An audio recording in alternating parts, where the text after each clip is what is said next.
தென்தமிழகம் தொடர்ந்து தொழில், வணிகம், கல்வி, மருத்துவ ரீதியாக பல வருடங்களாக பின்தங்கி இருக்கிறது.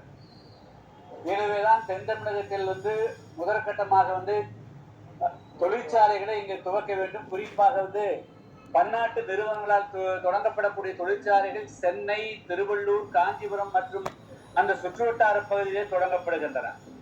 எனவே இங்கு இருக்கக்கூடிய தென் தமிழகத்தை தூத்துக்குடி, திருநெல்வேலி உள்ளிட்ட படித்த இளைஞர்களுக்கு வேலை வாய்ப்புக்காக அவர்கள் இடம்பெயர வேண்டிய அவநிலை இருக்கிறது என்று நாங்கள் தொடர்ந்து கடந்த 30 ஆண்டு காலமாக போராடி வருகிறோம். இப்பொழுது ஒரு சில தொழிற்சாலைகள் இங்கே வருகின்றன. குறிப்பாக தூத்துக்குடியில அண்மையில வின்பாஸ்ட் என்ற ஒரு தொழிற்சாலை, கார் தொழிற்சாலை 4000 கோடியில் துவக்கப்பட்டதாக சொல்லப்படுகிறது. அதே போல ஒரிசா அல்லாய் ஸ்டீல் ஒரு கம்பெனி, அதே போல இன்டர்ஸ்நாக் கேஷு கம்பெனி மீனாட்சிப்பட்டியில, கோஸ்டல் எனர்ஜி கம்பெனி, அதே போல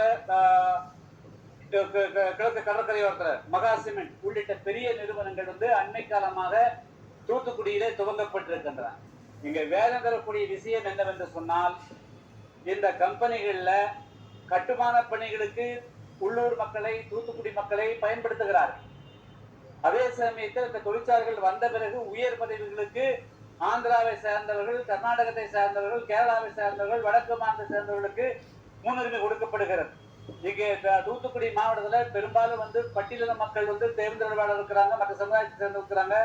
அவர்களுக்கு திட்டமிட்டே அந்த மக்களை எல்லாம் புறக்கணிக்கக்கூடிய ஒரு சூழ்நிலை இருக்கிறது. எனவே எல்லா தொழிற்சாலைகளிலுமே இடஒதுக்கீட்டுடைய அடிப்படையில எல்லா சமுதாயத்தை சார்ந்த இளைஞர்களுக்கும் இங்க வேலை வாய்ப்பு கொடுக்கணும். இது ஏற்கனவே 2021 திமுகவினுடைய தேர்தல் அறிக்கையில் உள்ளூர் மக்களுக்கு வேலைவாய்ப்பு கொடுப்பதற்கு சட்டம் கொண்டு வரப்படும் என்று சொல்லி இருக்கிறார்கள். எனவே அந்த அடிப்படையில தமிழ்நாடு அரசு காலம் தாழ்த்தாமல் தொடங்கப்படக்கூடிய அனைத்து தொழிற்சாலைகளுமே உள்ளூர் மக்களுக்கு, அதே போல அந்த பகிர்க்கக்கூடிய தேர்தல் உள்ளிட்ட பட்டியலின மக்களுக்கு எந்த விதத்திலையும் பாதிப்பில்லாத வகையில அவர்களுக்கும் உரிய பங்கு அளிக்கக்கூடிய வகையில் இந்த தொழிற்சாலைகளில் வேலையை படிப்பதற்கு சட்டம் கொண்டு வர வேண்டியது மத்திய அரசும் இந்த தொழிற்சாலை அனுமதிக்கின்ற பொழுது கண்டிப்பாக உள்ளூர் மக்களை கணக்கிலே கொண்டுதான் வேலையை படிக்க வேண்டும் என்று வலியுறுத்தி இன்னைக்கு ஆர்ப்பாட்டம் நடைபெறுகிறது. அதே போல நீங்க பாத்தீங்கன்னா இந்த நம்ம ஓட்டப்படாரம் சட்டமன்ற தொகுதிக்கு உட்பட்ட பொட்டலூரணி பகுதியில தொழிற்சாலை கொண்டு வாங்கினா உலகத்தில் இருக்கிற அத்தனை மீன் கழிவுகளையும் கொண்டு தொழிற்சாலை தொடங்குறாங்க. அந்த பகுதி மக்களுக்கு வாழவே முடியாத நிலைக்கு தள்ளப்படுகிறது. அந்த மக்கள் சுகாதார கேட்டால் பாதிக்கப்படுகிறார்கள். எனவே இந்த மீன் கழிவு தொழிற்சாலைகள் கண்டிப்பாக இந்த பகுதியில் கூடாது, அதை மூடிட வேண்டும் என்று வலியுறுத்தியும், அதே போல நம்ம புதியமுத்தூர் ஒட்டப்படாரத்தில் உட்பட்ட புதியமுத்தூர்ல முத்தூட் பைனான்ஸ் என்ற ஒரு கம்பெனி நகைகளை அடகு பிடிக்கக்கூடிய கம்பெனி செயல்படுது. அந்த கம்பெனியில நம்பி ஏழை எளிய மக்கள் கொண்டு போய் அடகு வச்சா அது ஒரு 3000-5000க்கு மேற்பட்ட ஒரு நகைகளை ஏமாத்திட்டு போயிட்டாங்க.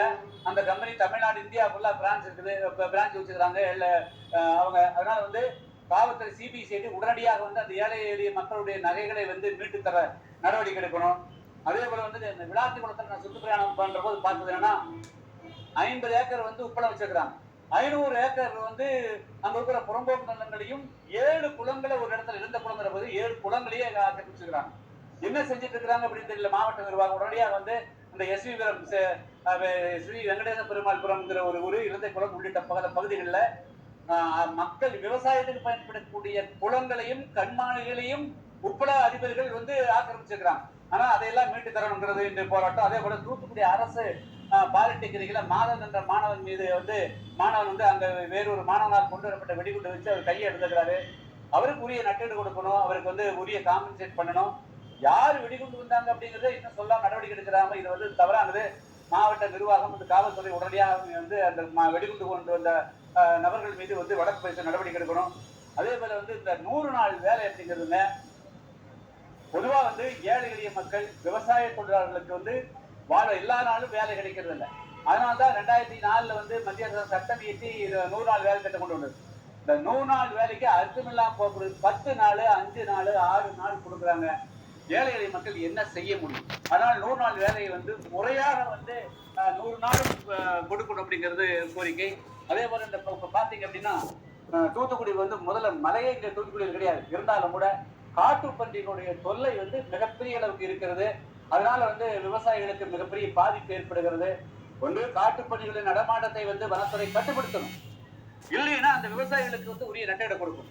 முதல்ல கட்டுப்படுத்துறதுக்கு வனத்துறை வந்து நடவடிக்கை எடுக்குது. ஏன்னா நீ காட்டு பன்றி வந்து எப்படி நீ காட்டுக்குள்ள இருக்கிற பன்றி வந்து வீட்டுக்குள்ள நான் வீட்டுக்குள்ள வர்றதுக்கு விவசாயம் அழைக்கிறதுக்கு எப்படி வந்து வனத்துறை அனுமதிக்குது? அதனால வந்து உடனடியாக வந்து மாவட்ட போர்க்க நடவடிக்கையாக வந்து அதையும் வந்து தடுக்கணும் அப்படிங்கிறது இன்றைய ஆர்ப்பாட்டத்துடைய முக்கியமான நோக்கமாகும். இது நாங்கள் முதற்கட்டமாக பண்ணிக்கிறோம். அடுத்த கட்டமாக வந்து விரைவில் வந்து என்ன மாதிரி போராட்டம் இருக்கிறது, உள்ளூர் மக்களுக்கு இந்த வேலை வாய்ப்பு முன்னுரிமை அளிக்க வேண்டும் நாங்களுடைய கோரிக்கை நிறைவேற்றலைன்னா நீங்க அடுத்த கட்டம் நான் பெரிய பண்ணுறதும். அதே போல வந்து இந்த மணியாச்சி இருக்குதுங்க, மணியாச்சி நாரைக்கிணறு பகுதியில முதல்ல வந்து 8 ரயில்கள் நின்று போயிருக்குதுங்க. ஆனா இப்பொழுது 2 ரயில் கூட நிக்கிறது இல்லை. அதனால மக்கள் வந்து வேலை வாய்ப்புக்காக தூத்துக்குடியை நோக்கி திருநெல்வேலி நோக்கி போக முடியாம இருக்குது. அந்த 8 ரயில்களும் கடந்த காலங்களை போல மணியாச்சி நாரைக்கிணறு பகுதியில் நிற்கணும் அப்படின்னு தான் முக்கியமான கோரிக்கைகள். மேலும் இன்று நடந்த சட்டப்பேரவை நிகழ்ச்சிகளில் புதிய விண்ணப்பதாரர்களுக்கு வருகிற டிசம்பர் 15ஆம் தேதி முதல் கலைஞர் மகளிர் உரிமை தொகை வழங்கப்படும் என்று சட்டப்பேரவையில் வந்து துணை முதல்வர் மு.க. ஸ்டாலினுடைய மகன் உதயநிதி அவர்கள் தெரிவித்திருக்கிறார். தமிழக சட்டப்பேரவையில் துணை முதல்வர் உதயநிதி ஸ்டாலின் மகளிர் உரிமை தொகை தொடர்பாக உரையாற்றி பேசியிருக்கிறார். அப்போது அவர் என்ன பேசியிருக்கிறார் என்பதை பற்றி நமதுடைய கடையர் செய்தி பிரிவில் பார்க்க போகிறோம். தமிழகம் மட்டுமல்லாமல் ஒட்டுமொத்த இந்தியாவும் திரும்பி பார்க்கும் வகையில் கலைஞர் மகளிர் உரிமை தொகை திட்டத்தை முதல்வர் மு.க. ஸ்டாலின் அறிமுகம் செய்து வைத்திருந்திருக்கிறார். கடந்த 2023ஆம் ஆண்டு முதல் செயல்பட்டு வந்த 15 அண்ணாவினுடைய பிறந்த நாளை முன்னிட்டு மகளிர் உரிமை தொகை திட்டம் அறிமுகப்படுத்தப்பட்டு தொடர்ந்து செயல்பட்டு வருகிறது.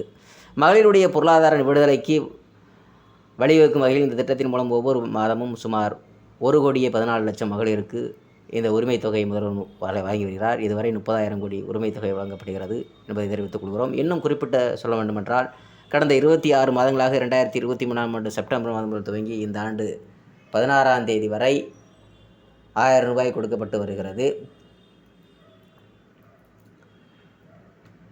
மேலும் தமிழ்நாட்டுக்கு அதாவது இந்த திட்டத்தின் மூலம் சில மகளிருக்கு பெண் பெறுவதற்காக சில விதிகளில் முதல்வர் மு.க. ஸ்டாலின் அவர்கள் தடை தெரிவித்திருக்கிறார். மகளிரின் மானியத்தில் 4 சக்கர வாகனம் வைத்திருப்பவர்கள் குடும்பங்கள் உள்ளிட்ட சில திருத்தங்கள் மேற்கொள்ளப்பட்டு வருகிறது. தற்போது தமிழகத்தில் நடத்தப்பட்டு வரும் உங்களுடன் ஸ்டாலின் முகாம்களில் பங்கேற்று மகளிர் உரிமை தொகை பெற புதிதாக 28 லட்சம் பெண்கள் விண்ணப்பித்திருக்கிறார்கள். உங்களுடன் ஸ்டாலின் முகாம்கள் நவம்பர் 14ஆம் தேதியோடு முடிவடைகிறது. இதற்கிடையே புதிதாக உரிமை தொகை பெறப்பட்டிருக்கிற விண்ணப்பங்கள் வருவாய்த்துறை மூலம் இந்த ஃபீல்டு இன்ஸ்பெக்ஷன் செய்யப்பட்டு வருகிறது. இவர்களது விண்ணப்பங்கள் வருவாய்த்துறை மூலம் ஆய்வு செய்து நவம்பர் 30ஆம் தேதிக்குள் நிறைவேற்று தகுதியான மகளிருக்கு வரக்கூடிய டிசம்பர் 15ஆம் தேதி முதல் கலைஞர் மகளிர் உரிமை தொகை திட்டம் வழங்கப்படும் என்று மு.க. ஸ்டாலினுடைய மகன் உதயநிதி அவர்கள் இன்று சட்டப்பேரவையில் தெரிவித்திருக்கிறார்.